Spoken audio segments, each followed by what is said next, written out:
Exercise 5.2, evaluate the following integrals. In this exercise 5.2, you need to evaluate the definite integrals.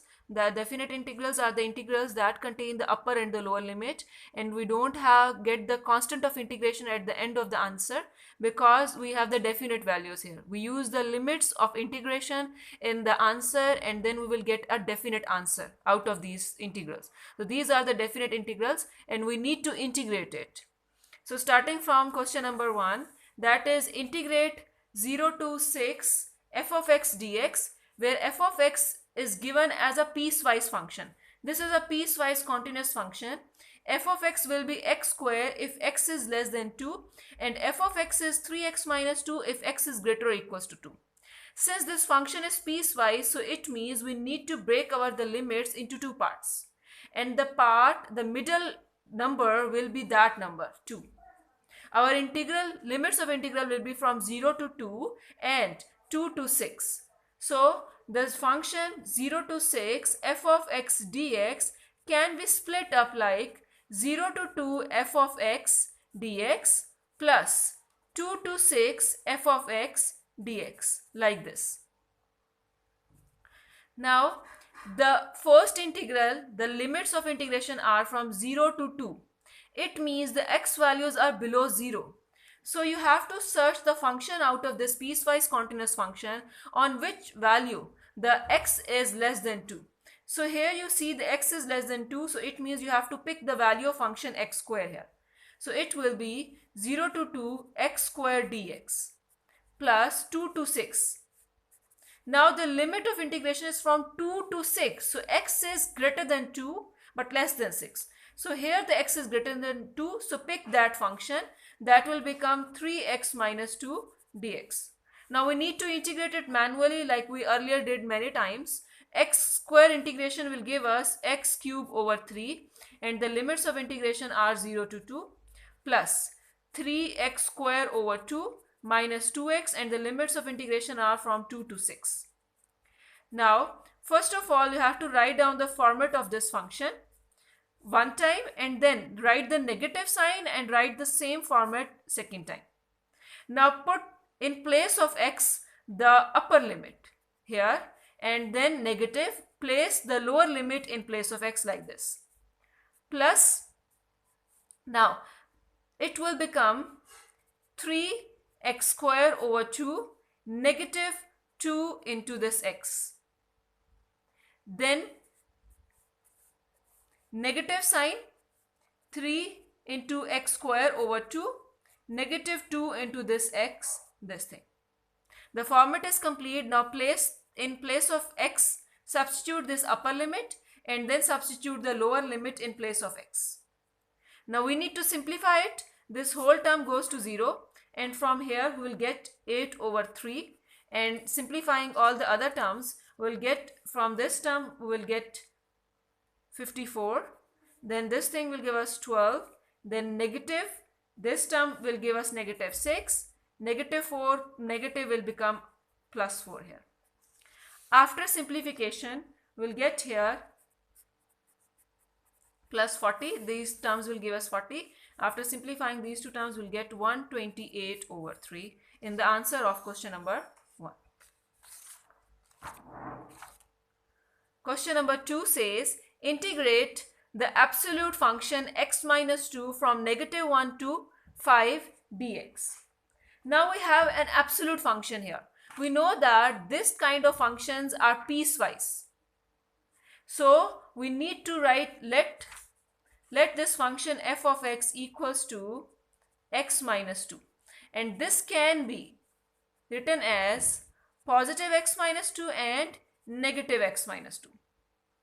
It will be positive x minus 2 when x is greater than 2. And it will be negative x minus 2 if x is less than 2. So we can break this integral into two parts. Now how I just pick this 2, let this whole term equals to 0 and take out the term x, then you will get x equals to 2. So this is the point where I will get this function broken into the two parts. it will be equals to -1 to 2 f of x dx, then plus 2 to 5 f of x dx. Now here the x value is below 2 and greater than -1. So below 2 you have this function. So you put here from -1 to 2 integration negative of x minus 2 dx plus in this 2 to 5 the x is greater than 2. So you just pick this function, that is x minus 2 dx. Now integrate it. You can first multiply this negative sign inside, or there are so many methods to solve it. You can just multiply this negative sign inside, or you just take it outside and then you integrate it. I'll get here x square by 2 minus 2x, and the limits of integration are from -1 to 2, plus x square by 2 minus 2x, and the limits of integration are from 2 to 5. Now it can be written as x square by 2 minus 2 into x upper limit, then negative this whole thing, but the x value will be -1 now.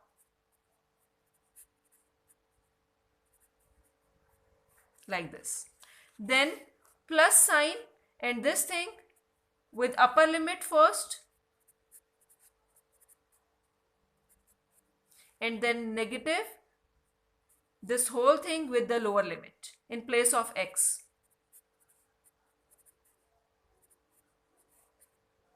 The formula negative and this negative will become positive, that's why I have written positive sign here.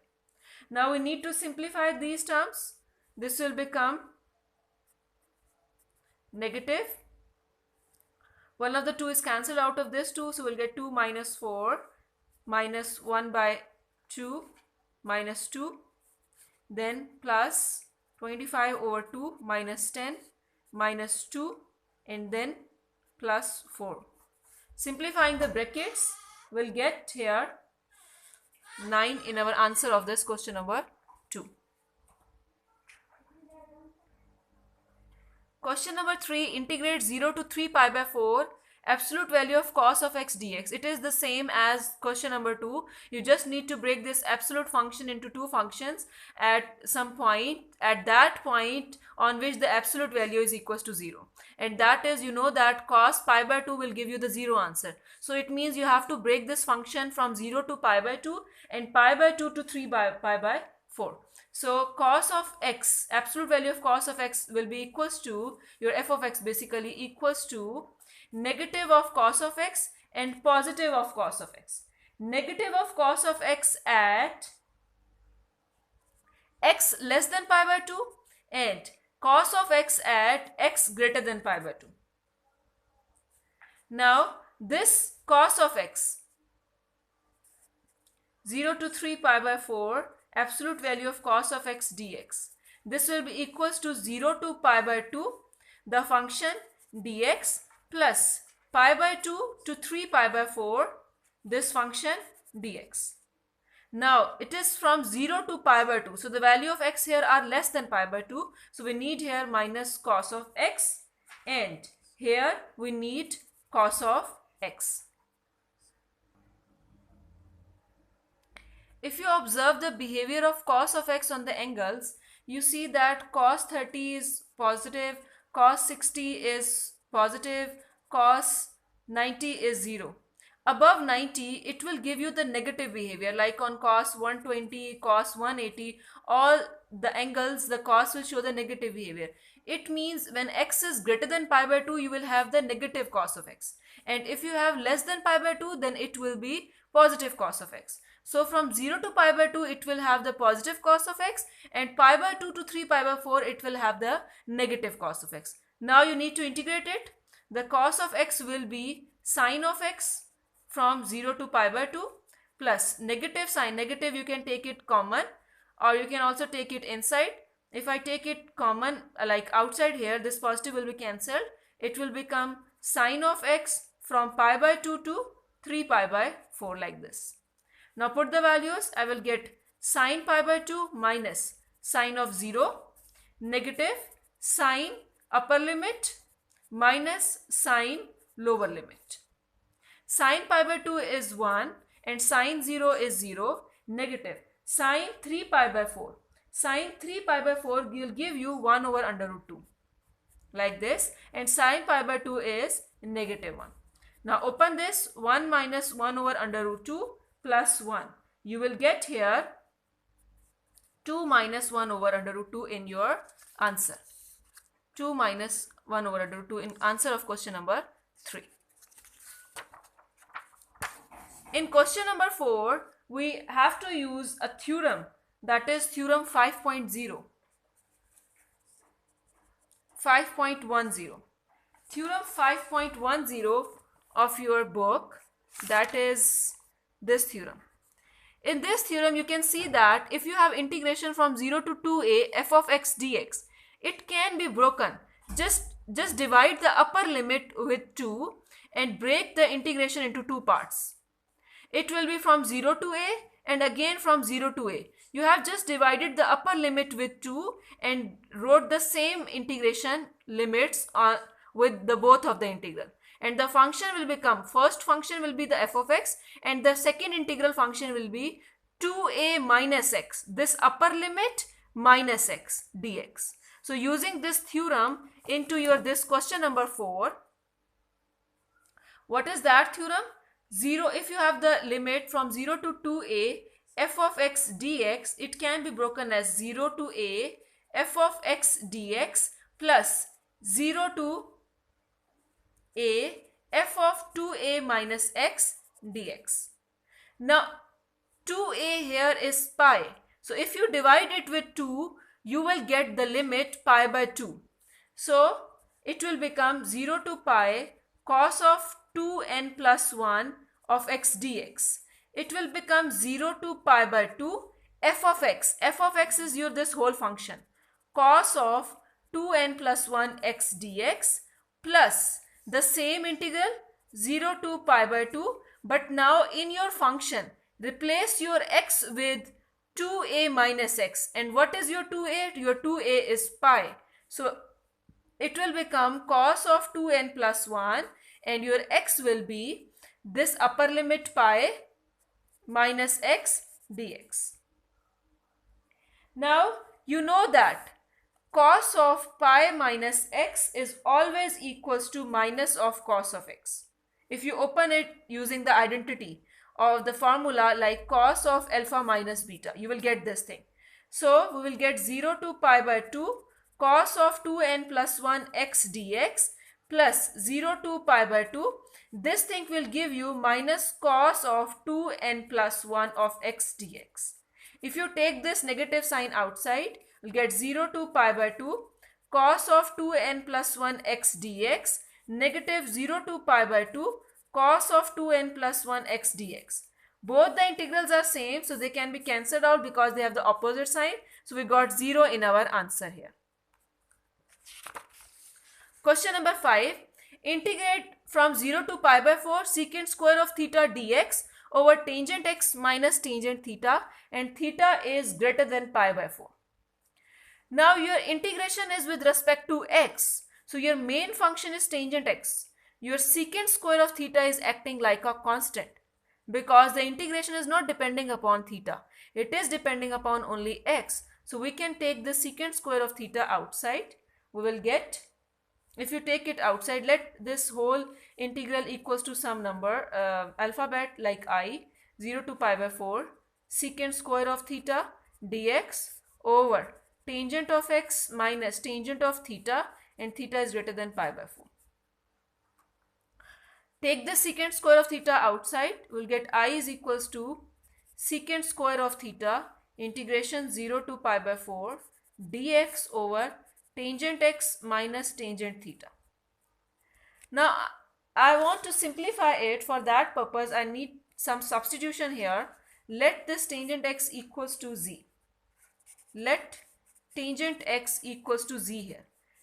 Differentiate both the sides, we will get secant square of x dx is equals to dz. So the dx will be equals to 1 over secant square of x dz. Now I want to write this secant square of x in terms of z. I know that 1 plus tan square of x is equals to secant square of x. So secant square of x is equals to 1 plus tan square of x, and tangent x is equals to z. So I got secant square of x is equals to 1 plus z square. So dx equals 1 over 1 plus z square dz. So I can replace this dx with this value and tangent x with dz. So my integral will become I equals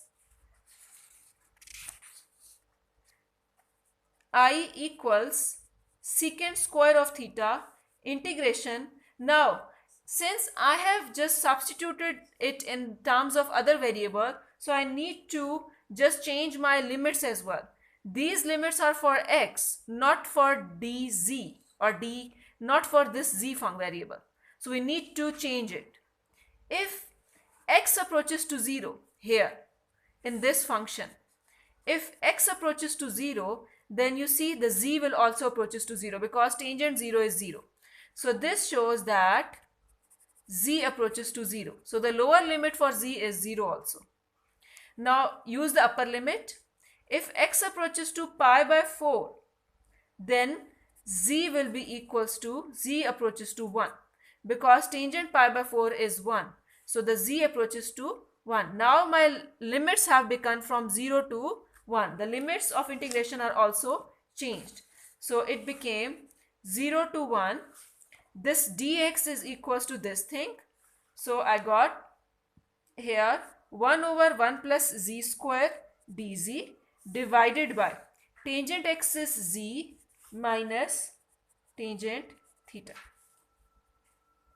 So I equals secant square of theta 0 to 1 over 1 plus z square into z minus tangent of theta dz. Now it can be simplified using the partial fraction. That is, in previous exercises, you can see the partial fraction method. That is, you just consider this fraction, that is, consider 1 over 1 plus z square into z minus tangent theta for partial fraction. And you know that how to partial fraction it. You just have to let it equals to some fractions. So it will be equals to a over z minus tangent theta plus bx plus c over 1 plus z square. Now you need to find out the values of a, b and c and substitute back in this, and then substitute this whole thing in place of this. So you will get this integral, and then it will be easier for you to solve this. The a value will come as 1 over secant square of theta. The b value will be minus 1 over this since this is depending on z, so here we will have bz. The b value will be minus 1 over secant square of theta, and the c value will be minus tangent theta over secant square of theta. Here the tangent theta is acting as a constant. So they're replacing the values of a, b and c in this equation, and then just substitute back in this integral. We will get I equals to secant square of theta integration 0 to 1, and in place of this we have to replace this thing. We will get 1 over secant square of theta a over z minus tangent theta plus bz is minus 1 over secant square of theta z minus plus c. So c is minus tangent theta over secant square of theta, tangent theta over secant square of theta divided by 1 plus z square with this dz here. It will be equals to secant square of theta 0 to 1 over secant square of theta z minus tangent theta dz plus secant square of theta. I'm just separating it into the integrations parts. First integral, second integral and third integral. 0 to 1, negative sign will come outside, it will become negative. 1 over secant square of theta into 1 plus z square z dz, and the last integral will be minus secant square of theta 0 to 1 tangent theta dz over secant square of theta 1 plus z square, like this. Now this secant square will cancel with this secant square theta cancel with this secant square of theta, and it will be also cancelled. So our integral will remain as I equals 0 to 1 dz over z minus tangent theta minus 0 to 1 z dz over 1 plus z square minus 0 to 1 tangent theta dz over 1 plus z square. This tangent theta is treated as a constant. So we have this, if you consider this whole thing z minus tangent theta and take its derivative, that its derivative will be 1, that is present in the numerator. So it will be ln of z minus tangent theta. For the integration of z over 1 plus z square, we can make its derivative up. We know that 1 plus z square has the derivative 2z. So I can make here 2z by dividing it with 2 and also multiplying it with 2. So it will also become minus 1 by 2 ln of 1 plus z square. And then this thing, we know that 1 over 1 plus z square has the derivative tangent inverse of integration tangent inverse of z. So it will become tangent theta and tangent inverse of z. Now all the integrations have the upper and lower limit from 0 to 1. So we can write completely with them as 0 to 1. So I can apply it completely at a time. So it will just convert it into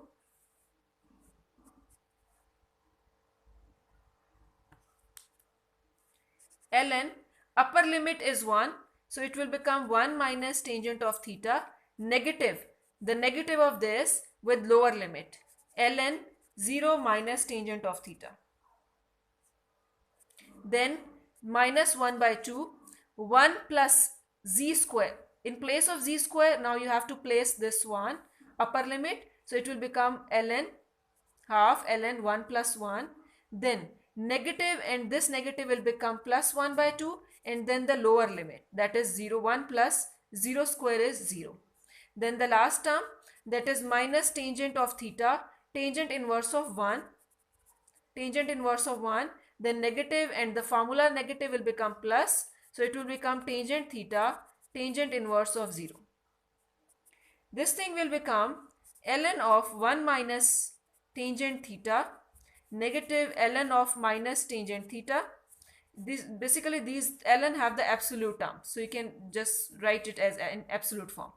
This will be minus 1 by 2 ln of 2, and you know that ln 1 is always 0, so this whole term will becomes equals to 0, so there is no need to write it. Then this will become minus tangent theta, tangent inverse of 1.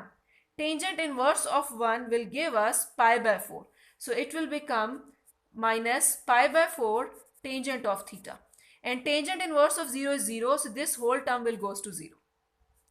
Now you see here we have a negative sign here. So it can be written as in the denominator with one ln function as 1 minus tangent theta over negative tangent theta, like this.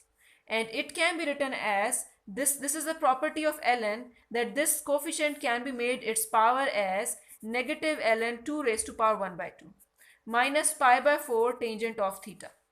We can just switch this signs as ln tangent theta minus 1 over tangent of theta, then minus ln under root 2, and then minus pi by 4 tangent theta, like this. Now we can simplify further this thing, ln tangent theta minus 1 over tangent theta. We can leave it here, but we can simplify it as well. How we can simplify it?